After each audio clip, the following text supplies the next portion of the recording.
Chambers of commerce are to be found in the chief centers of the country.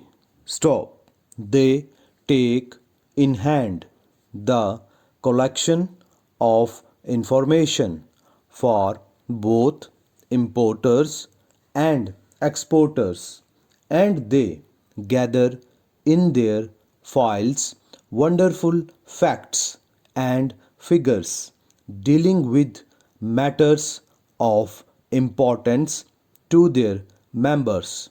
Stop. There are usually different sections under different chairmen for different trades, such as the leather trade, and these sections naturally endeavor to centralize their efforts on the particular business in which their members are engaged. Stop.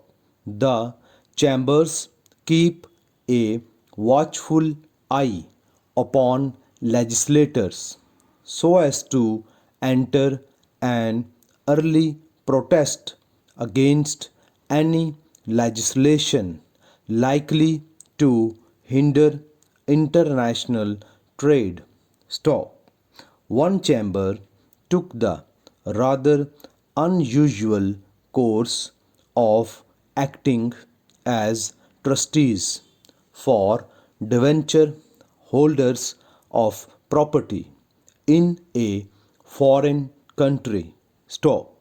The present writer is not aware of another instance of this wonderfully useful service by a chamber of commerce. Stop.